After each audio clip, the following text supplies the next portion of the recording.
Things about Moroccan women's pregnancy they do not warn you about. Part one, let's go. So it was 2 years into marriage and my wife was pregnant. And of course, as a considerate man, I did my research, meaning how women get tired, how they have to eat more, and the hormones, and how they might be sensitive and stuff. And what wasn't in the manual was the cravings.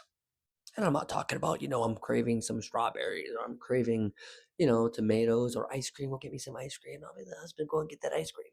I'm talking about the ones where if you don't give your wife what she wants, it's going to pop out on the baby's body somewhere. You heard me right. So if that mother is craving strawberries and you don't give it to her, it's going to pop out on the baby's neck, throat, somewhere on the body that's going to symbolize that you didn't give that mother the strawberries. And you're probably asking, like, why do you believe this and how do you know this? So the story goes like this. So one day I was sitting on a computer gaming a game called Diablo. And I was well into this game.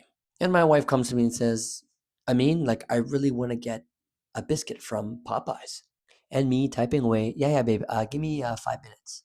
Well, 5 minutes turned to an hour. And she comes to me and says, well, the place is going to close. I looked at her and I said, no, you have like about an hour and a half till it closes. We're good. This time I said, okay, you know what? It's time to go. So I packed my computer and we're on our way downstairs. And that time we're newly married. So we didn't have a car. We bussed everywhere in Toronto because everything was closed. So my wife, being excited as she was, walked straight up to Popeyes and pulls the door. And me being excited for her, saw her run to the door and she just froze there. I said, what's the problem? So I walk up to the door and I shake it and the door's locked. So she turns around and you just see like a river of tears coming down her face. And I'm not talking regular tears, I'm talking bawling. And I told her, it's okay, like tomorrow I'll get your biscuit. It's not a big deal. She literally walked away from me and kept walking. Keep in mind, it is 11 p.m. at night. As I'm trying to catch up to her, she jumps on the bus. I'm like, what the hell's going on here? And she takes off. I'm standing there like, did she just leave me? Because I'd never in my brain would think she'd ever jump on a bus and just take off on her own. Kept calling and calling and calling.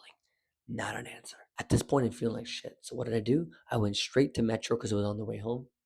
I went right into the shop and looked for biscuits. When I got to the front door and opened it, she was in bed sleeping. Puzzled that she got home all by herself. So I decided, you know what? Let me just start these biscuits up. The story gets worse. Tell me how I burned every single damn biscuit that I made for her. She literally woke up to the smoke alarm. That's the only reason why she came out of the room. She took to the burnt biscuits and told me, if your child comes out and looks like a biscuit, it's all because of your fault. Moral of the story, give your Moroccan wife whatever she wants if you don't want your child coming out, whatever she craves. Simple as that.